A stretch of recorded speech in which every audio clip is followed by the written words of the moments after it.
देखिए, आप जितना कुछ भी पढ़ेंगे वो जिस दिन एग्जाम होगा उसी दिन काम आने वाला है।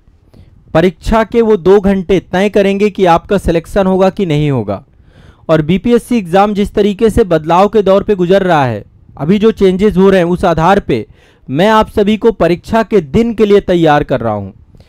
ये एक आपका स्पेशल सेशन है, विशेष सत्र है, प्रीलिम्स सिलेक्शन सीरीज है। यहां पर मैं आपको प्रीलिम्स के लिए तैयार करूंगा कि कैसे आप प्रीलिम्स में सिलेक्शन प्राप्त कर सके, कट ऑफ से अपने आप को पार कर सके।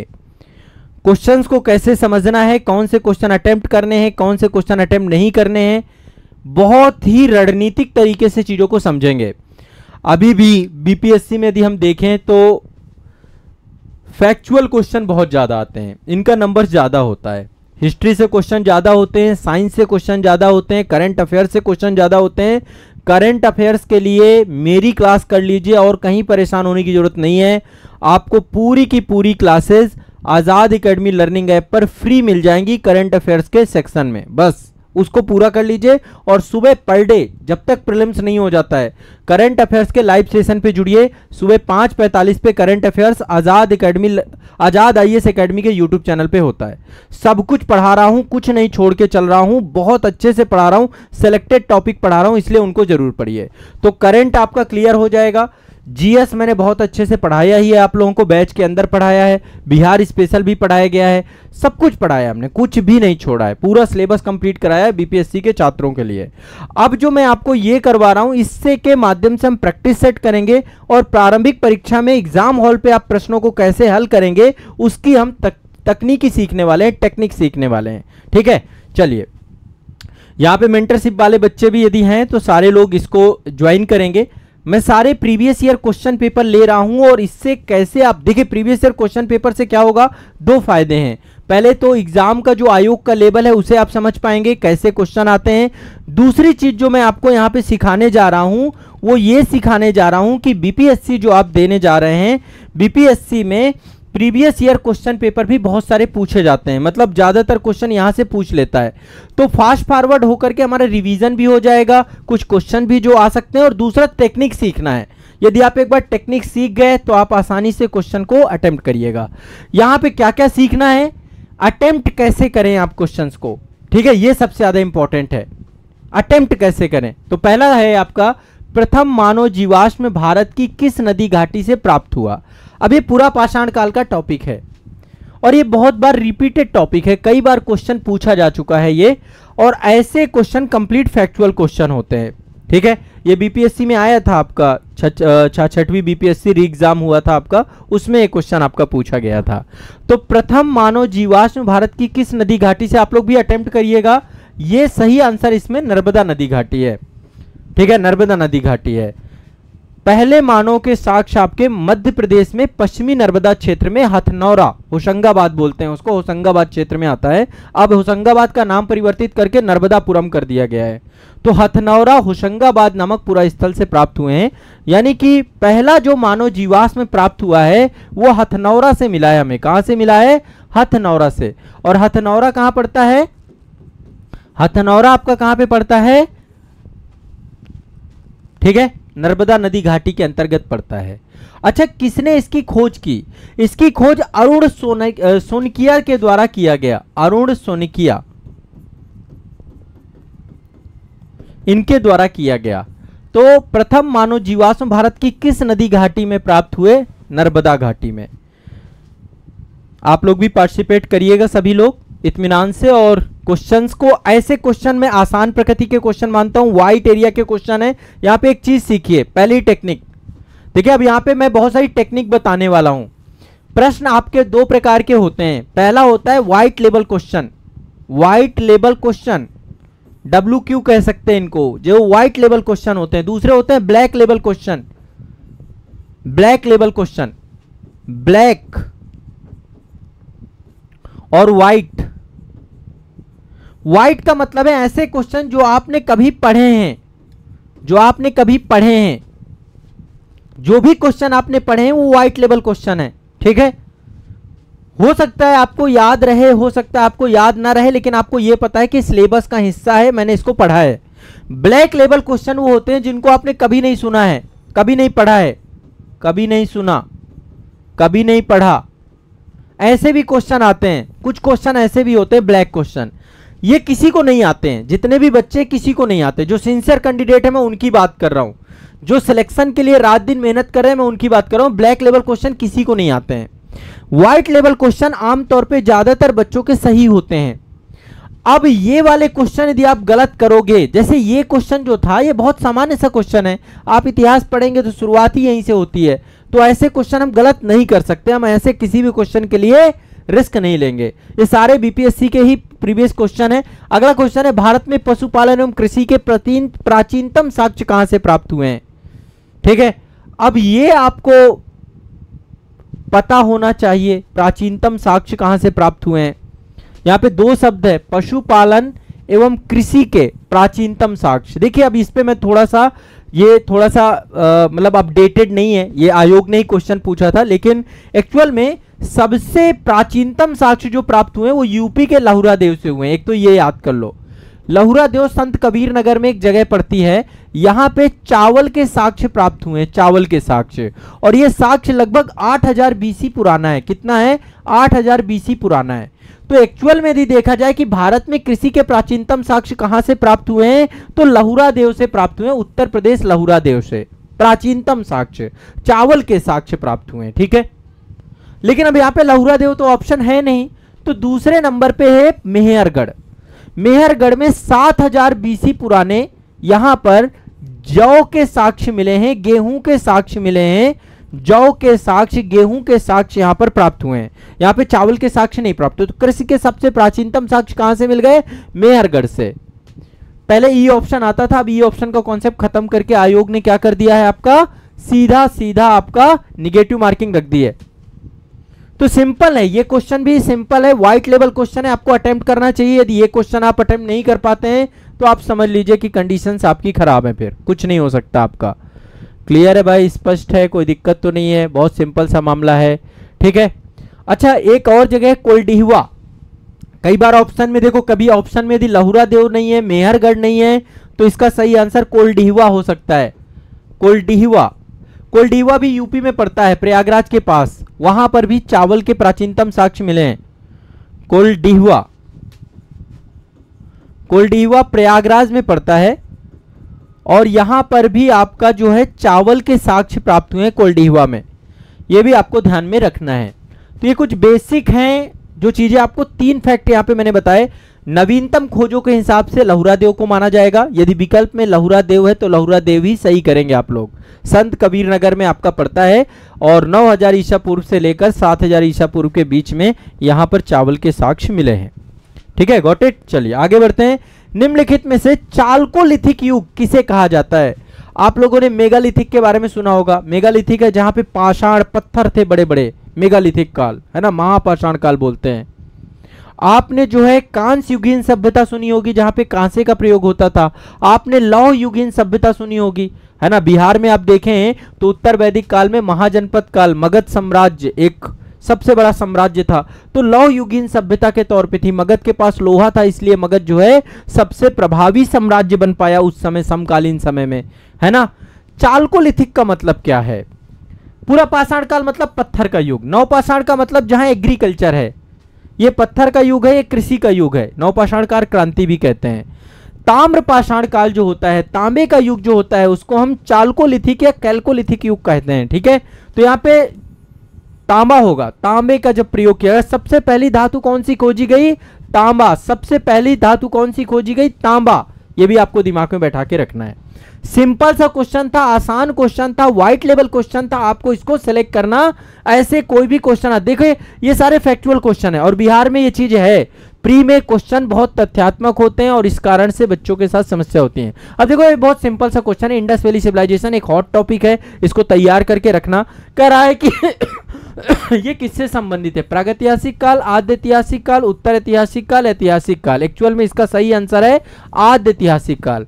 प्रागैतिहासिक काल उनको कहते हैं जिनको लेखन कला का ज्ञान नहीं था। आद्य ऐतिहासिक काल उन सभ्यताओं को कहते हैं जहां लेखन कला तो थी लेकिन हम पढ़ नहीं पाए। जैसे इंडस वैली सिविलाइजेशन में लेखन कला थी पर पढ़ी नहीं जा पाई। क्यों नहीं पढ़ पाए? क्योंकि भैया यहाँ पे चित्रलिपि का प्रयोग किया जाता था। किस लिपि का? चित्रलिपि का। चित्रलिपि का प्रयोग करते थे। इतने पढ़े हम थे नहीं कि हम चित्रलिपि पढ़ पाए, आज तक नहीं पढ़ पाए। ठीक है, तो आद्य ऐतिहासिक युग आपका चित्रलिपि का प्रयोग होता था। सिंधु घाटी सभ्यता आपकी जो है आद्य ऐतिहासिक में आती है। ऐतिहासिक काल एक प्रामाणिक युग की बात करता है। प्रामाणिक युग मतलब ऐसा युग जहां पर लिखित साक्ष्य भी है और उन्हें पढ़ा भी जा सक रहा है। जैसे अभी वर्तमान में जो हम जी रहे हैं, ये आपका ऐतिहासिक युग है, ये आपको ध्यान में रखना है।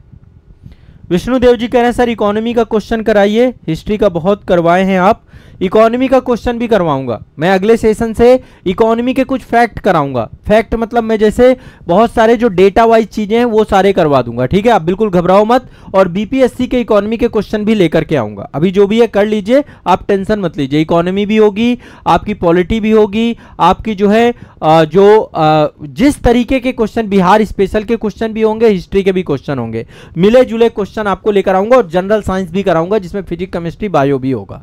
बस अब आप साथ में बने रहिएगा। ये जो प्रीलिम्स सिलेक्शन सीरीज है आपकी, विशेष स्पेशल सेशन है 17वीं बीपीएससी के लिए, है ना, या बीपीएससी एग्जाम के सभी छात्रों के लिए। यदि आप आगे भी एग्जाम देना चाहते हैं तो भी ये सेशन आपको करना है। सभी के लिए इंपॉर्टेंट सेशन है। ये सारे प्रीवियस ईयर क्वेश्चन पेपर ही हैं। एक क्वेश्चन है, हड़प्पा में मिट्टी के बर्तनों पर सामान्यतः किस रंग का उपयोग हुआ है? अब देखो ये क्या है, मृदभांड थे, मिट्टी के बर्तनों का प्रयोग किया जाता था उस टाइम पे। अब मिट्टी के बर्तनों का प्रयोग किया जाता था तो हड़प्पा सभ्यता में आपको पता है पहिए का आविष्कार हो चुका था नवपाषाण काल में। और पहिए के आविष्कार के बाद चाक का प्रयोग किया जाने लग गया। जब चाक का प्रयोग किया जाने लग गया तो हाथ से चाक को चलाया जाने लग गया, बर्तन बनाए जाने लग गए, मिट्टी के बर्तन बनाए जाने लग गए। दो प्रकार की श्रेणियां थी मिट्टी के बर्तनों की। एक ऐसे बर्तन थे जिनमें डिजाइन हुआ करता था, बिना डिजाइन के, जिनको बोलते हैं चित्रित मदभांड। जैसे अभी भी देखते हैं आप कि कोई मिट्टी का बर्तन है, उसमें बहुत सारी पेंटिंग की गई हैं। तो एक श्रेणी थी आपकी चित्रित मृदभांड की, चित्रित मृदभांड की। ध्यान समझे, मैं थोड़ा सा आपको अतिरिक्त जानकारी भी साथ साथ देता हुआ चलूंगा। दूसरी कैटेगरी क्या थी, मिट्टी के बर्तनों पर सामान्यतः किस रंग का उपयोग होता था? पहला होते थे चित्रित मृदभांड, ठीक है। दूसरे होते थे बिना डिजाइन वाले बर्तन। अभी भी आप देखिए बिना डिजाइन वाले बर्तन, अभी भी आप मिट्टी के बर्तन लीजिए तो आप क्या पाते हैं? आप पाते हैं कि उनमें गेरुआ रंग चढ़ा होता है। गेरुआ रंग होता है ना, गेरुआ होता है, सफेद रंग भी होता है, लाल बलुआ रंग भी होता है, मतलब अलग अलग कलर के होते हैं। तो जो सिंधु घाटी सभ्यता थी, जब हम घड़े को पकाते हैं तो पकाने के बाद मिट्टी जो है भूरे लाल रंग का रूप ग्रहण कर लेती है और उनके ऊपर लाल रंग से पुताई कर दी जाती है। आज भी पुताई की जाती है, ठीक है। तो दो कलर प्रयोग किए जाते थे, एक तो लाल रंग का प्रयोग किया जाता था इंडस वैली में और दूसरा काला रंग का प्रयोग किया जाता था। दो कलर का प्रयोग किया जाता था, लाल और काला। तो यहां पे जो मृदभांड पाए गए हैं वो आपके चित्रित लाल और काला मृदभांड पाए गए हैं, ठीक है। ये आपको ध्यान में रखना है। तो इसमें ऑप्शन में नीला रंग कहीं पर भी नहीं है, नीला रंग कहीं पर भी नहीं है, हरा रंग कहीं पे नहीं है, लाल इसका सही आंसर होगा। अब आप सभी जानते भी हैं इस चीज को। हाँ, पेंटेड हाँ ठीक है।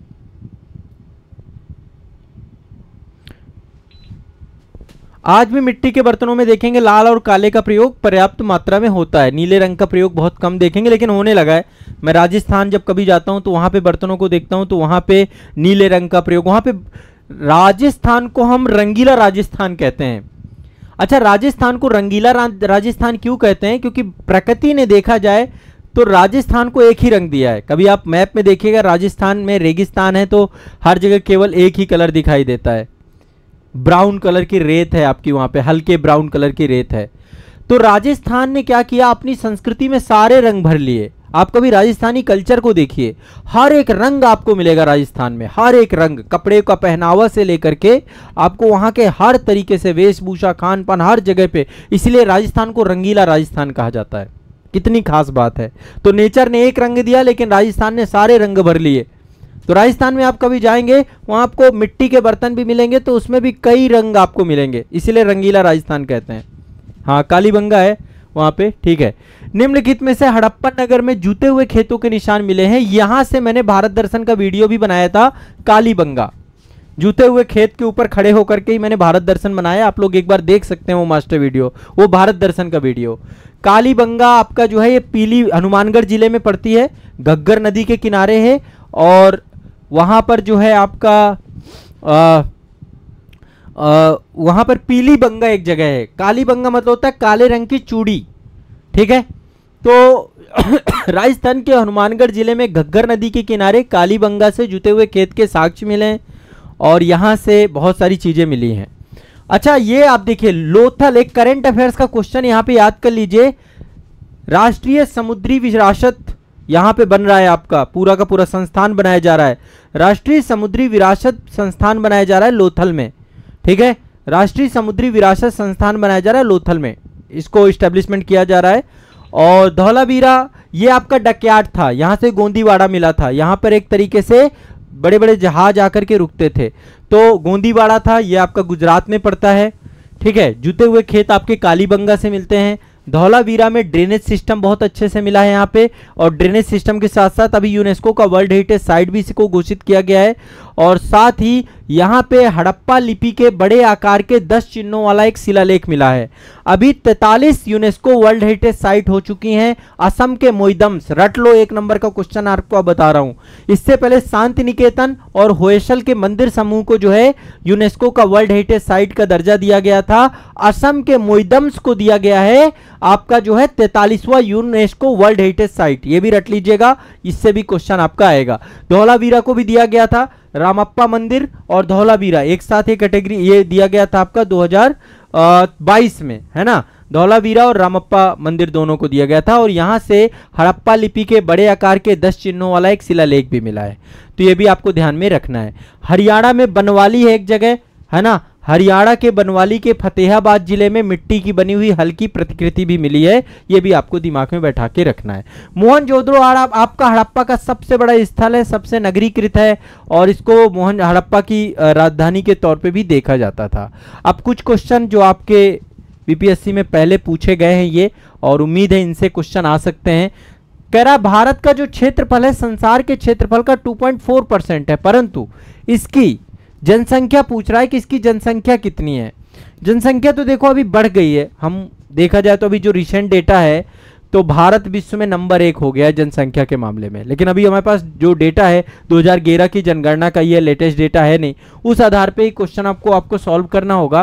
पहले तो मैं क्षेत्रफल बता देता हूँ, टोटल क्षेत्रफल रट लेना है 32, 87, 263, आगे 3 पीछे 3, 32, 87, 263 वर्ग किलोमीटर स्क्वायर, ये आपका भारत का क्षेत्रफल है टोटल। और जो हमारी 2011 की जनगणना है उसके हिसाब से भारत में पूरे विश्व की 17.5% की आबादी निवास कर रही है। अब ये रेशियो निश्चित तौर पे बढ़ गया होगा, लगातार जो है विश्व की आबादी भी 8 अरब हो चुकी है। तो एग्जैक्टली जो सबसे नजदीकी आंसर सही है वो इसका बी सही है ना।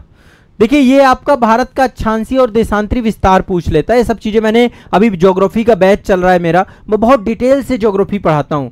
आप यदि ज्योग्राफी पढ़ना चाहते हैं तो आप मेरे साथ जुड़ सकते हैं। इंडियन ज्योग्राफी बिल्कुल दिमाग में बैठा दूंगा, रटवा दूंगा आप लोगों को, प्री और मेंस दोनों के लिए। तो आप इसे जितने भी बच्चे ज्योग्राफी पढ़ना चाहते हैं ज्योग्राफी के बैच में मेरे साथ आ सकते हैं।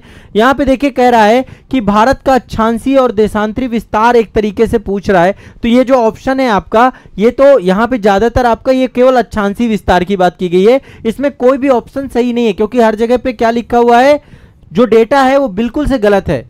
ठीक है, एक्चुअल में कितना है यहाँ पे देखिए 1 यहाँ पे सब जगह पे है। एक्चुअल में 8 डिग्री 4 मिनट से लेकर के जो हमारी मुख्य भूमि है 37 डिग्री 6 मिनट। मैं आपको इसको किस तरीके से याद कराता हूं, 84 से लेकर के 376 तक, 84 से लेकर 376 तक, ये तो भारत का ये उत्तरी अक्षांश है, नॉर्थ लैटिट्यूड है, और ये भी नॉर्थ लैटिट्यूड है। और देशांतरी विस्तार की बात करें तो 687 से लेकर 97.25, 687 से लेकर 97 डिग्री 25 मिनट पूर्वी देशांतर, पूर्वी लॉन्गिट्यूड। ठीक है, ये आपको 2 रट लेने हैं, कोई भी क्वेश्चन गलत कभी भी नहीं करोगे, इतना याद कर लेना। ठीक है, क्लियर है, स्पष्ट है, कोई दिक्कत तो है नहीं, बहुत सिंपल सा क्वेश्चन है। भारत की मानक समय रेखा कितना है जी, देखो ग्रीनविच मध्याह्न मतलब 0 डिग्री, लंदन से होके जाती है। हमारी जो मानक समय रेखा ये कहाँ से होती है, नैनी के पास से, नैनी के पास मिर्जापुर से होकर के जाती है। मिर्जापुर 5 राज्यों से होकर के जाती है। ये मिर्जापुर बिहार से होकर जाती है क्या, नहीं जाती है। यूपी से होकर जाती है, एमपी से होकर जाती है, छत्तीसगढ़ से होकर जाती है ना, ओडिशा से होकर जाती है और आंध्र प्रदेश से होकर जाती है। इन 5 राज्यों से होकर मानक समय रेखा जाती है और ये 5.5 घंटे आगे है, 0 डिग्री से 5.5 घंटे आगे है। कर्क रेखा कितने राज्यों से होकर जाती है, 8 राज्यों से होकर जाती है। गुजरात, राजस्थान, मध्य प्रदेश, छत्तीसगढ़, झारखंड, झारखंड के रांची से होकर जाती है। बिहार से अब नहीं जाती कर्क रेखा, ठीक है। और पश्चिम बंगाल, पश्चिम बंगाल के बाद त्रिपुरा और मिजोरम, 8 राज्यों से कर्क रेखा जाती है। 23.5 डिग्री उत्तरी अक्षांश कर्क रेखा कहते हैं, ठीक है। अगला क्वेश्चन पे चलते हैं। पैरा भारत में भू आकारों की रचना के संदर्भ में निम्नलिखित कथनों पर मनन कीजिए। सबसे पहला क्वेश्चन कह रहा है, ये देखो थोड़ा सा आपको यूपीएससी लेवल का क्वेश्चन लगेगा बट इतना बड़ा नहीं है, थोड़ा सा इसमें तथ्यों को समझ में आएंगे तो आप आसानी से कर लेंगे। थोड़ा सा आपने यदि पढ़ रखा है ज्योग्राफी। कह रहा है मेघालय का पठार दक्कन के पठार का हिस्सा है। अभी यदि आप मेरे से ज्योग्राफी पढ़ रहे हैं तो मैंने बहुत अच्छे से पढ़ाया है कि मेघालय का पठार विस्तार है दक्कन के पठार का, मालदा गैप से अलग होता है, राजमहल गारो गैप से अलग होता है, ये है ना। बीच में गंगा है ना आपका, गंगा और ब्रह्मपुत्र दोनों नदियां आकर के मिलती हैं, तो इस पूरे पठार को उन्होंने काट दिया है, ठीक है। तो ये कथन कैसा होगा, सही होगा। दूसरा कह रहा है कश्मीर घाटी की रचना सभी भी नदी से हुई है, ठीक है। ये चीज भी मैंने आपको बताया है, ये भी मैंने आपको पढ़ाया है कि कितने प्रकार की अभिनीतियां हैं, कितने प्रकार से, तो वो सारी चीजें मैंने पढ़ाई हैं जब कश्मीर घाटी बनी आपका, तो ये भी कथन सही है। गंगा के मैदान की रचना एक अग्रगर्त में हुई है, बिल्कुल सही बात है। ये आज ही मैंने पढ़ाया है कि कौन कौन से हमारे हिमालयी रीजन में है ना, कौन कौन से भ्रंश हैं, है ना। तो ये भी मैंने आपको पढ़ा रखा है यदि आपने क्लास की है। तो अग्रगर्त के अंतर्गत ही आपका ये भूसन्नति आपकी जो है डेवलप हुई है, जब हिमालयन और जब इंडो ऑस्ट्रेलियन प्लेट और यूरेशियन प्लेट दोनों आपस में टकराई हैं। अगला कह रहा है हिमालय की उत्पत्ति भारतीय प्लेट और यूरोपीय प्लेट और चीनी प्लेट। एक्चुअली चीनी प्लेट जैसा कोई कॉन्सेप्ट नहीं है यहाँ पर, भारतीय प्लेट है और यूरोपीय प्लेट है, उसी प्लेट पर चीनी प्लेट भी है। तो ये कथन आपका गलत हो जाएगा। तो कितने सही हैं, ऊपर के तीनों सही है ना। अगला पॉलिटी के क्वेश्चन है, कह रहा है संविधान सभा की प्रथम बैठक कब हुई। बहुत सिंपल सा क्वेश्चन है, बिल्कुल गलत नहीं करना है। 9 दिसंबर 1946। 3 डेटें याद करा रहा हूं, 9 दिसंबर, 11 दिसंबर, 13 दिसंबर, 22 जनवरी 1947। देखिए ये है प्रथम बैठक की डेट, प्रथम बैठक।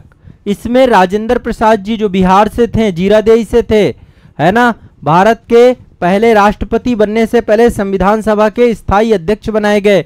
डॉक्टर राजेंद्र प्रसाद जी का बहुत बड़ा योगदान है भारत के संविधान निर्माण में, ये अध्यक्ष थे, है ना, हमारी संविधान सभा के। तो 11 दिसंबर को परमानेंट मेंबर बनाया गया राजेंद्र प्रसाद जी को। अच्छा, 9 दिसंबर को क्या हुआ था, 9 दिसंबर को सच्चिदानंद सिन्हा जी को, सच्चिदानंद सिन्हा जी सबसे वरिष्ठतम थे तो उनको जो है अस्थायी अध्यक्ष बनाया गया था, बाद में राजेंद्र प्रसाद जी को चुना गया। 13 दिसंबर को उद्देश्य प्रस्ताव लाए पंडित नेहरू, उद्देश्य प्रस्ताव कि हम इस संविधान सभा में किस लिए आए हैं, क्या करने के लिए आए हैं, जिनको संविधान सभा ने 22 जनवरी को पारित कर दिया, उद्देश्य प्रस्ताव पारित कर दिए गए। आज जो हमारी प्रस्तावना है काफी हद तक उद्देश्य प्रस्ताव से उसका जुड़ाव होता है। तो एक्चुअल में इसका आंसर बहुत सरल है, बहुत सिंपल सा आंसर है, ये आप रट जाओ, ये जितने मैंने आपको बताए हैं, ठीक है। अगला क्वेश्चन कह रहा है 26 जनवरी के दिन संविधान को क्यों लागू किया गया, क्या कारण था। ये एक ऐतिहासिक घटना है। 26 जनवरी के दिन ही हमारे देश के पहले प्रधानमंत्री पंडित नेहरू के द्वारा 26 जनवरी 1929, उस समय कांग्रेस के अध्यक्ष हुआ करते थे, लाहौर अधिवेशन की अध्यक्षता की उन्होंने। तो दिसंबर 1929 में इन्होंने कहा कि हम पूर्ण स्वराज्य की घोषणा करते हैं और 26 जनवरी को भारत का पहला स्वतंत्रता दिवस मनाया गया, ठीक है। और इस दिन को महत्वपूर्ण बनाने के लिए देश का संविधान लागू किया गया। तो कांग्रेस ने इसी तिथि को 1930 से स्वतंत्रता दिवस के रूप में मनाने का निर्णय लिया था। तो इसका आंसर क्या होगा, ए सही होगा। क्या आंसर सही होगा, 1930 में स्वतंत्रता दिवस के रूप में इसको मनाया था, इसलिए ये आपका बहुत इंपॉर्टेंट है। क्लियर है, स्पष्ट है, बहुत बढ़िया से सिंपल से क्वेश्चन है ये। और ये सारे क्वेश्चन आपके एग्जाम में पूछे जाने वाले क्वेश्चन है, आते हैं आपके क्वेश्चन, ठीक है, इसको रट लेना है। आगे चलते हैं, थोड़ा साइंस से एक दो क्वेश्चन लेते हैं। कहता है पृथ्वी के चारों ओर गैसों का समूह को क्या कहते हैं। बहुत सिंपल सा क्वेश्चन है, इसको हम ज्योग्राफी में रख सकते हैं। तो पृथ्वी के चारों तरफ गैसों का जो मिश्रण है उसको वायु कहते हैं, और उसका जो पूरा का पूरा एक तरीके से समूह है गैसों का उसको वायुमंडल कहते हैं। वायुमंडल में नाइट्रोजन सबसे ज्यादा मात्रा में, नाइट्रोजन, ऑक्सीजन है ना, कार्बन डाइऑक्साइड भी है, ये सारी गैसेस जो है बड़ी मात्रा में पाई जाती हैं। तो वायु क्या है, एक मिश्रण है, विभिन्न गैसों का मिश्रण है, जहां पर बहुत सारे, देखो मिश्रण में और यौगिक में अंतर होता है। यौगिक में क्या होता है, चीजें अनुपात में होती हैं, एक रेशियो में होती है। मिश्रण में कोई अनुपात नहीं होता है, किसी का भी स्वरूप ज्यादा हो सकता है, कम हो सकता है। ठीक है, ये भी आपको दिमाग में बैठा के रखना है। क्लियर है, स्पष्ट है, कोई दिक्कत तो नहीं है, सिंपल सा है। चलिए अभी देखो, ये यूनाइटेड नेशन से 2-3 बातें बता देता हूं। एक तो आपका COP5 हुआ था, ये आपका मिनीमाता कन्वेंशन है। मिनीमाता ये आपका स्विट्जरलैंड में हुआ था, मिनीमाता कन्वेंशन। ठीक है, एक COP15 हुआ था जैव विविधता को लेकर के, कनाडा के मॉन्ट्रियल में हुआ था, मॉन्ट्रियल में हुआ है।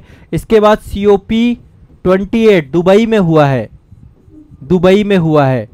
COP29 अजरबैजान में होना है। कहाँ होना है, अजरबैजान में। ये आप ध्यान रखना, इनसे क्वेश्चन आ सकते हैं। बाकी करंट की क्लास में सुबह सुबह आओ। तो आज के लिए मैंने इतने ही क्वेश्चंस रखे हैं आप सभी के लिए। आप सभी अब लगातार मेरे साथ जुड़िए, आपको यहाँ से क्वेश्चन को सॉल्व करने का बहुत सारे टेक्निक तरीके आपको मिलेंगे। मेरा प्रयास ये रहेगा कि नेगेटिव मार्किंग में आप सबसे कम कर पाएं, इस दिशा में आपका प्रयास रहे। और एक कंटिन्यूअस रहेंगे अब क्वेश्चंस, आपको मैं प्रीलिम सिलेक्शन सीरीज कंटिन्यूअस लेकर के आता रहूँगा। आप लोग इसमें अच्छा रिस्पांस दीजिए, आप भी पढ़िए, बिहार के उन छात्रों तक पहुँचाइए जो छात्र जो है अभी आज़ाद BPSC एकेडमी के चैनल से नहीं जुड़े हैं, वो जुड़े। और आज़ाद एकेडमी लर्निंग ऐप जरूर डाउनलोड करके रखिए, वहाँ से करंट अफेयर्स पढ़िए, वहाँ से आपको मेंटरशिप बैच मिलेगा, उससे भी जुड़िए। और 71वीं BPSC की जो फाउंडेशन बैच की तैयारी करना चाहते हैं वो भी वहाँ पर बैच लॉन्च हो चुका है, डिटेल में पढ़िए। यदि आप पूरा सिलेबस कंप्लीट करना चाहते हैं, BPSC मेंस की तैयारी करना चाहते हैं, है ना, मेंस की भी तैयारी करना है आपको 70वीं BPSC की, उसका भी बैच आपको मिल जाएगा। चलिए आज के लिए इतना ही रखते हैं, हमारे साथ जुड़े रहिए, पढ़ते रहिए। आप सभी का बहुत बहुत धन्यवाद, शुक्रिया।